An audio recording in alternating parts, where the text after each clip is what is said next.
वंदे मातरम। साथियों, आप सभी लोग जानते हो कि देश में आजकल क्या चल रहा है। कोरोना वायरस से लोग बहुत ज़्यादा भयभीत हो चुके हैं। तो देखो, हमें कुछ ऐसा करना चाहिए ताकि हम बीमार ही न हों। इलाज से, आपने सुना होगा, इलाज से बचाव बेहतर है। तो क्यों ना हम अपने जीवन में कुछ ऐसी चीज़ें अपनाएं जिससे कि हम बीमार पड़े ही नहीं। तो उसके लिए देखो हम क्या कर सकते हैं। उसके लिए मैं आपको कुछ नियम बताने जा रहा हूँ। इसका एक और एपिसोड आएगा, उसमें हम और नियमों की, बाकी नियमों की चर्चा करेंगे। कुछ नियम मैं इस वीडियो में बताऊंगा। इसलिए मेरी आपसे रिक्वेस्ट है कि आप इन नियमों को काफ़ी ध्यान से सुने और इन नियमों को अपनाएं। मैंने भी अपने जीवन में इन नियमों को अपनाया है और बिना बीमारी के मैं 5 सालों से अच्छे जीवन जी रहा हूँ। तो सबसे पहले बात आती है, प्रेशर कुकर व माइक्रोवेव ओवन में बनाए भोजन का प्रयोग बिल्कुल नहीं। देखो, और अब सवाल उठता है कि हम क्यों न करें इसमें बनाए गए भोजन का प्रयोग। देखो, जब भी हमें आयुर्वेद कहता है कि जब भी हम भोजन बनाएं तब उसमें सूर्य का प्रकाश और हवा का स्पर्श होना बहुत आवश्यक है। तो माइक्रोवेवन और प्रेशर कुकर एक ऐसी प्रक्रिया है जिसमें न तो सूर्य का प्रकाश जा सकता है और न ही हवा का स्पर्श उसमें जा सकता है।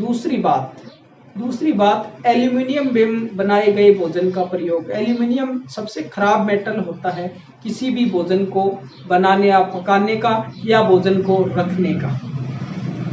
तो ये दोनों चीजें, तो प्रेशर कुकर, ये माइक्रोवेव ओवन हमेशा एल्यूमिनियम के बने होते हैं। अगर और मेटल के हों तब फिर भी थोड़ा बहुत इनका प्रयोग किया जा सकता है, लेकिन ये बने होते हैं एल्यूमिनियम के। अब देखो, अगर हम पता करेंगे कि एल्यूमिनियम हमारे देश में कब से आया, तो आपको ज्ञात होगा एल्यूमिनियम का पहला, जब हमारा देश गुलाम था तो उस समय हमारे देश में एल्यूमिनियम का चलन आया था। और सबसे पहला एल्यूमिनियम का प्रयोग जेलों के कैदियों के लिए किया था अंग्रेजों ने। तो जो जेलों में बंद होते थे वो सभी क्रांतिकारी होते थे और अंग्रेज लोग चाहते थे कि क्रांतिकारियों को जल्द से जल्द बीमारियों से मारना, ताकि, तो उनके लिए अंग्रेजों ने अधिनियम बनाया था और उनके लिए एल्यूमिनियम के बर्तनों में इनको खाना देने का अधिनियम बना। तो उनको एल्यूमिनियम के बर्तनों में खाना देने लगे, जिससे उनको भिन्न भिन्न प्रकार की बीमारियां होने लगी, जिससे वो लोग बीमार होकर मरने लगे। तो अंग्रेजों ने उनके लिए जेलों से शुरू हुआ था ये एल्यूमिनियम, और आज ये हमारे घरों घरों तक पहुंच चुका है। इसलिए एल्यूमिनियम के बर्तनों का प्रयोग किसी भी भोजन को रखने या खाना बनाने के लिए बिल्कुल भी न करें। अब आगे बात आती है रेफ्रिजरेटर। फ्रिज का प्रयोग बिल्कुल भी न करें। फ्रिज में रखे भोजन का प्रयोग न करें। फ्रिज में रखे पानी का प्रयोग न करें। ठीक है, पानी आजकल एक आम बात हो गई है कि हम लोग करते हैं, तो ऐसा कर सकते हैं कि ज़्यादा ठंडा पानी बिल्कुल भी न पिए। हम ये कह सकते हैं नॉर्मल गुनगुना पानी, और फ्रिज में तो वैसे ठंडा करने के लिए ही रखते हैं, तो इतना ठंडा न हो कि हमारे शरीर के टेम्परेचर से ज़्यादा ठंडा वो पानी नहीं होना चाहिए। जैसे मिट्टी के घड़े का पानी हम पी सकते हैं। मिट्टी के घड़े का पानी ज़्यादा ठंडा नहीं होता है, उसका टेम्परेचर बिल्कुल हमारे शरीर के आसपास ही होता है। तो उसमें अगर जैसे हम कोई चीज़, सब्जी वगैरह उसमें रखते भी हैं फ्रिज में, तो कम से कम उसको जब बनाते हैं तो उससे 1 घंटे पहले उसको बाहर निकाल के रख दें, तब बाद में उसका यूज हम करें। कोई भी हम जैसे फ्रूट वगैरह रखते हैं तो आधा 1 घंटा पहले उसको फ्रिज में से निकाल के बाहर रख दें और उसको अच्छी प्रकार से धो के उसके बाद में हम उसका प्रयोग करें। क्योंकि आज का जो मॉडर्न युग है उसमें हम इसका प्रयोग थोड़ा अवॉइड करने से बचते हैं। लगभग सभी घरों में इसका यूज होता है, तो इस प्रकार से हम उसका थोड़ा यूज कम कर सकते हैं और इस प्रकार से हम उसका थोड़ा यूज कर सकते हैं। बाकी आयुर्वेद में तो इसका बिल्कुल स्पष्ट मना किया हुआ है। वैसे आयुर्वेद में उस टाइम पे फ्रिज नहीं था, लेकिन आयुर्वेद के हिसाब से इसका प्रयोग वर्जित है। और देखो, आगे बात आती है, कोई भी खाना बनाने के 48 मिनट के अंदर उसका उपयोग हो जाना चाहिए। 48, जैसे हमने रोटी बनाई तो 48 मिनट के अंदर, कहने का मतलब 1 घंटे के लगभग उस रोटी को हमें खा लेना चाहिए। कभी भी बासी भोजन बिल्कुल भी नहीं करें। ठीक है, इसका निष्कर्ष ये निकलता है कि हमें बासी भोजन बिल्कुल भी नहीं करना।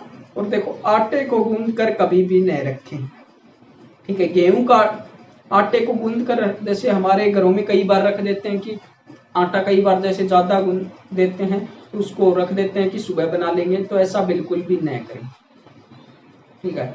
और देखो अब आगे बात आती है कि 15 दिन से ज़्यादा पुराने आटे का प्रयोग न करें। ये गेहूं के आटे के लिए है। आटा 15 दिन से पुराना आटा नहीं होना चाहिए गेहूं का। और जो मोटे अनाज हैं मक्के वगैरह के, उसका आटा 7 दिन से पुराना का प्रयोग न करें। और भोजन करने के अगली बात है, भोजन करने के तुरंत बाद कभी भी पानी न पिए। और भोजन करने से तुरंत पहले भी कभी भी पानी न पिए। भोजन करने से पहले कम से कम 1 घंटा और बाद में कम से कम 1 घंटे का अंतर रखें। जैसे मान लो मैंने 11 बजे हमें भोजन करना है तो 10 बजे हम पानी पी सकते हैं, और 11 बजे हमने भोजन किया उसके बाद में 12 बजे हम पानी पी सकते हैं। ज़्यादा भी रख सकते हैं, लेकिन कम से कम 1 घंटे का अंतर तो हमको बाद में रखना ही रखना है। आगे बात आती है, पानी को हमेशा घूंट भर भर कर पिए। हम जल्दी जल्दी ऐसे पानी करते हैं, ऊपर करके पानी पीते हैं जल्दी जल्दी, उस तरह बिल्कुल भी पानी न पिए। 1 घूंट ले, फिर आराम से, मतलब चाय की तरह चुस्कियां ले लेकर आराम से पानी को घूंट भर भर कर पिए। ज़्यादा ठंडा पानी बिल्कुल भी न पिए, ये बात आ चुकी है पहले। सुबह उठने के तुरंत बाद बिना कुल्ला किए पानी पिए। अब देखो इस पर एक बात आती है कि सुबह उठकर बिना कुल्ला किए पानी क्यों पिए। क्योंकि जब हम सुबह उठते हैं तो हमारे मुंह में, हमारे शरीर की लाखों ग्रंथियां ऐसी है जो सुबह हमारे मुंह में लार का निर्माण करती हैं, और वो लार हमारे शरीर के लिए बहुत ही फायदेमंद होती है। और हम सुबह पहले उसकी कुल्ला करके उसको कीमती लार को बाहर घेर देते हैं। उसका बिल्कुल भी हमें कुल्ला नहीं करना चाहिए सुबह। अगर आपको इसमें बुरा लगता है तो ऐसा कर सकते हैं, आप शाम को दांत साफ करके रात को सो सकते हैं, तो सुबह आप बिना कुल्ला किए फिर पानी पी सकते हैं। तो सुबह उठकर कुल्ला बिल्कुल भी ना करें। सुबह 1 से 2 गिलास, कम से कम आधा लीटर से 1 लीटर तक सुबह उठते ही ब्रह्म मुहूर्त में उठे। 4 बजे के आसपास का टाइम ब्रह्म मुहूर्त बताया गया, इसमें उठो और सुबह गुनगुना पानी पीजिए। 1 से 2 गिलास, मतलब अपने हिसाब से जितना आपको बताया। और एक और बात कही है आयुर्वेद में कि सुबह आप आवश्यकता से अधिक पानी भी पी सकते हैं। बाकी आपको जब जब प्यास लगे तब ही पानी पीना चाहिए, बिना प्यास कभी भी पानी ना पिए। लेकिन सुबह एक ऐसा टाइम है कि आप बिना प्यास के भी पानी पी सकते हैं। और देखो सुबह का भोजन जब भी आप करते हैं उसके तुरंत बाद आप क्या ले सकते हो, जूस पी सकते हो। सुबह के भोजन के बाद आप पी सकते हो जूस। और दोपहर के भोजन के बाद आप ले सकते हो छाछ या लस्सी पी सकते हो। और रात के भोजन के बाद में आप दूध पी सकते हो। इनका टाइम कभी भी चेंज ना करें। जैसे कई लोग दिन में दूध पीते हैं, तो दिन में दूध किसी के लिए भी अच्छा नहीं होता है, इसलिए आप इसको अवॉइड करें। दूध अगर पीना है तो वो रात के भोजन के बाद ही पिए, सोते टाइम नहीं पिए। तो दोस्तों ये कुछ नियम थे जिनको अपनाकर हम अपने जीवन को निरोगी रख सकते हैं। आगे इस पर हम एक और वीडियो ले आएंगे, उसमें कुछ नियम और बताएंगे, और ऐसे ही आगे भी आपको जानकारी देते रहेंगे। तो दोस्तों वीडियो आपको कैसा लगा ये हमें कमेंट बॉक्स में जरूर बताएं। मिलते हैं अगले वीडियो में, तब तक बने रहे हमारे साथ। जय हिंद, वंदे मातरम।